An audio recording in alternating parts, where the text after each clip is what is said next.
Jika kalian berpikir teknologi persenjataan yang ada di serial Tokusatsu adalah hayalan semata, barangkali tidak juga, karena kenyataannya ada beberapa dari teknologi tersebut yang benar-benar eksis di dunia nyata. Memang tidak semua teknologi yang dimaksud terinspirasi dari Tokusatsu atau film-film pada umumnya, bahkan sebagian lainnya sudah ada jauh sebelum Tokusatsu lahir, hanya saja tidak sepopuler dan sekeren seperti yang ada di kisah fiksi. Tapi semua itu menjadi bukti bahwa semakin kesini, kemajuan teknologi mampu menjawab tantangan dunia. Walaupun nantinya ada beberapa cuplikan produk-produk ternama, akan tetapi bukan berarti Tokovex Indonesia turut mensponsori brand-brand tersebut. Itu semua hanya akan menjadi sampel tentang gambaran teknologi yang dimaksud. Mau tahu apa saja? Mari kita simak 7 teknologi Tokusatsu yang benar-benar ada di dunia nyata versi Tokovex Indonesia.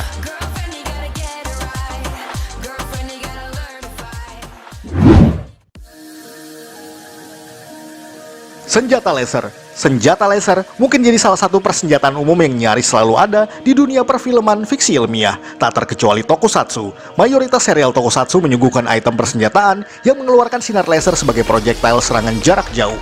Terdengar simpel dan cukup memuaskan mata penonton. Apalagi negara-negara tertentu seperti Amerika Serikat sangat ketat dalam pembatasan senjata api seperti pistol dalam film anak-anak. Maka dari itu, kiat penggunaan special effect berupa senjata laser adalah jawaban yang paling tepat untuk serial Tokusatsu.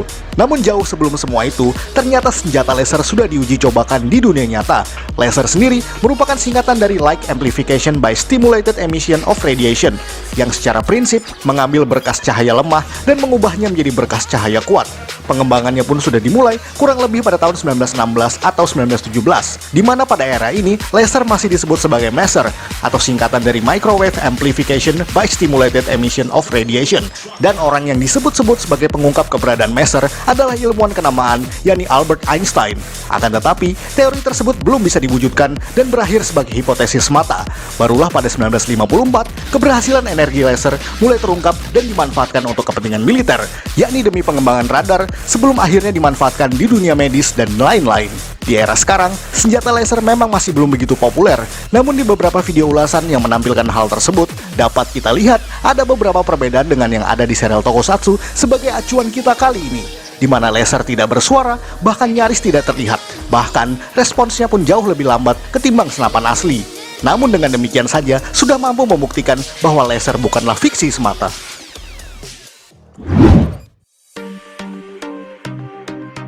Gelang komunikator. Di beberapa serial Tokusatsu khususnya Super Sentai series, gelang komunikator juga merupakan perangkat populer yang digunakan sebagai alat komunikasi sekaligus henshin item.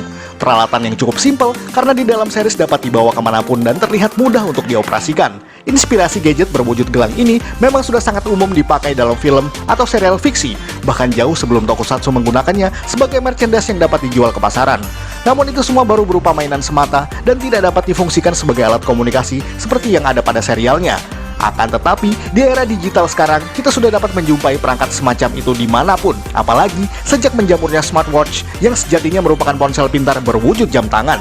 Bahkan dalam awal pengembangannya, iklan Samsung Gear generasi pertama pada tahun 2013 juga menampilkan berbagai gelang komunikator dalam serial atau film-film fiksi ilmiah. Salah satunya adalah gelang komunikator dalam serial Mighty Morphin Power Rangers, lengkap dengan suara Tommy Oliver yang menyerukan It's Morphin Time.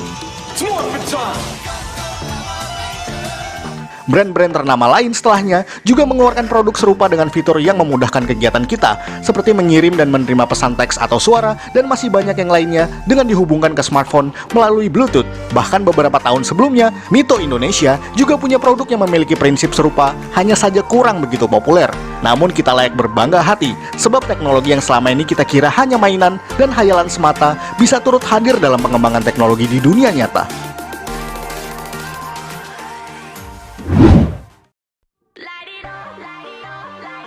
Asisten robot. Di beberapa serial Tokusatsu seperti Sentai series, nyaris selalu ada asisten robot yang berwujud manusia yang difungsikan sebagai operator dalam markas besar mereka.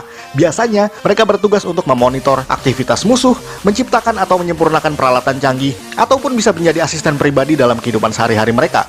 Bahkan dalam plotnya, mereka digambarkan sebagai mesin yang memiliki kecerdasan emosional seperti manusia. Dalam dunia nyata, asisten robot juga sudah diuji cobakan beberapa tahun belakangan ini. Perusahaan-perusahaan berbasis IT telah menyumbangkan ide mereka dalam bentuk robot sederhana untuk membantu serta mempermudah kehidupan manusia. Bahkan di Jepang pun, beberapa restoran dan kedai sushi sudah menerapkan ide itu untuk meminimalisir tenaga dalam proses penyajian. Namun masih memiliki beberapa kekurangan dalam mobilitas geraknya, sehingga masih belum bisa dimanfaatkan secara maksimal. Namun brand seperti Google juga meluncurkan produk yang disebut Google Assistant yang berupa teknologi AI untuk membantu kehidupan sehari-hari, walaupun tidak berbentuk robot humanoid. Namun dari itu semua menggambarkan betapa pesatnya perkembangan dunia teknologi dan kebutuhan akan asisten robot, walaupun peran kita sebagai manusia memang tidak selalu dapat digantikan sekalipun oleh mesin.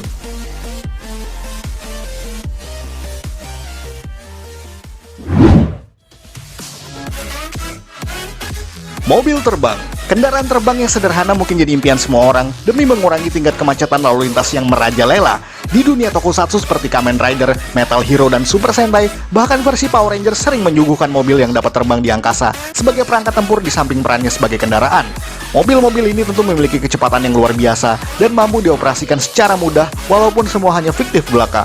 Akan tetapi ternyata di dunia nyata, mobil-mobil terbang semacam itu sudah pernah dibuat. Biasanya diproduksi secara independen oleh segelintir orang untuk dapat memiliki pesawat yang dioperasikan semudah menjalankan mobil. Namun dalam perkembangannya, mobil terbang itu masih belum sempurna, bahkan tidak jarang menimbulkan kecelakaan fatal. Maka dari itu, belum ada produsen otomotif kenamaan dunia yang mencoba memproduksi mobil terbang semacam itu. Apalagi mengingat regulasi lalu lintas di udara memang sangat ketat dan tidak sembarangan. Jadi teknologi ini masih belum menemukan titik terang dalam pemanfaatannya secara konvensional. Namun dari itu saja, bisa kita lihat inisiatif pembuatannya juga sudah lumayan bagus dan barangkali dapat menjawab tantangan di masa depan akan kendaraan terbang pribadi.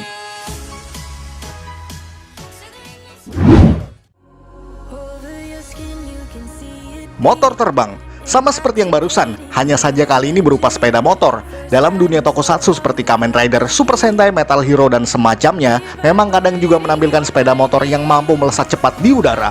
Selain sebagai kendaraan, tiap motor yang dimaksud mampu dialihfungsikan sebagai senjata pamungkas untuk memberantas kejahatan.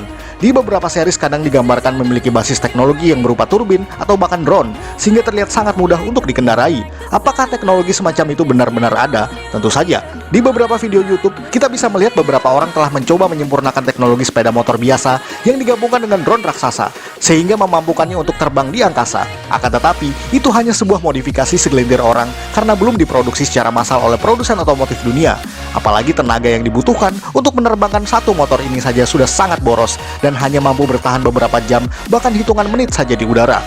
Ide pemanfaatan sepeda motor terbang mungkin sama saja dengan mobil terbang barusan, yakni demi mempersingkat waktu serta menghindari kemacetan di jalan raya. Namun senada dengan mobil terbang, motor terbang ini masih belum bisa dimanfaatkan secara maksimal dan masih dalam wujud prototipe. Semoga saja di kemudian hari akan ada teknologi semacam ini dan sudah dilindungi oleh payung hukum yang mengatur penggunaannya.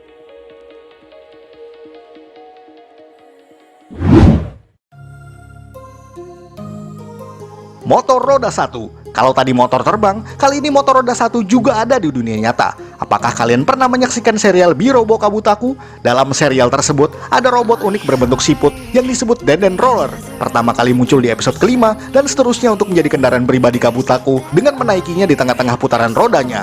Meskipun bermotif siput, akan tetapi Denden Roller memiliki kecepatan yang luar biasa, bertolak belakang dengan motif hewan yang menjadi basis desainnya. Di beberapa serial lain juga menampilkan teknologi semacam itu, seperti di Tokusou Sentai Deka Ranger, di mana Six Ranger di sini yakni Deka Break mengendarai sepeda motor beroda satu. Akan tetapi kali ini ia duduk di posisi bagian atas roda tersebut. Tetapi kedua kendaraan tersebut nyatanya memang ada di kehidupan kita. Bisa kita lihat bahwa desain Denden Roller adalah motor roda satu atau monowheel motor yang sudah dikembangkan bahkan sejak 1869. Pada mula abad ke-19 pun kendaraan tersebut sempat diusulkan untuk menjadi kendaraan umum di jalan raya.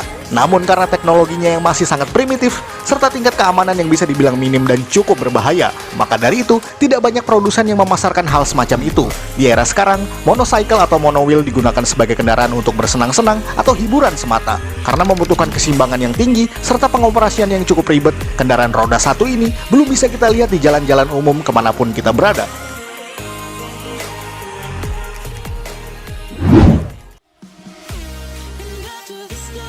Robot raksasa. Dan satu lagi yang selalu menjadi hayalan banyak orang, yakni robot raksasa. Dalam serial Super Sentai, Metal Hero, bahkan Chousei Series juga kerap menampilkan mesin raksasa berteknologi canggih yang difungsikan sebagai senjata pamungkas untuk pertempuran melawan makhluk raksasa pada tiap episode. Bentuknya pun beragam, bisa berbasis hewan ataupun kendaraan, yang kemudian digabungkan menjadi satu untuk wujud utuhnya dan dipiloti oleh manusia. Dalam berbagai media di luaran tokusatsu, robot-robot semacam itu juga sering diangkat ke dalam film, animasi, dan berbagai kisah kepahlawanan lainnya. Dan ternyata, beberapa orang di dunia nyata selama ini telah berpikir bagaimana membuatnya ke dalam kehidupan kita. Beberapa ilmuwan bahkan sekelompok orang pernah mengembangkan mesin-mesin tersebut untuk menjadi seperti apa yang mereka saksikan di film-film tadi. Seperti pada cuplikan berikut, di Korea Selatan, seorang ilmuwan bernama Jun Ho-oh telah mengembangkan mesin-mesin robotik yang nantinya akan difungsikan sebagai alat pembantu konstruksi, mengemudikan mobil, dan masih banyak yang lainnya. Dan salah satu kreasinya adalah robot raksasa ini. Jun bermimpi untuk dapat membangun sebuah mesin humanoid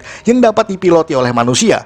Demi mewujudkan impiannya tersebut, ia telah menghabiskan riset selama lebih dari 10 tahun dan biaya jutaan dolar. Meskipun sang kreator masih belum puas dan masih harus mengembangkan lebih jauh, akan tetapi ia telah menjawab impian banyak orang tentang robot raksasa yang selama ini hanya ada di film fiksi ilmiah semata.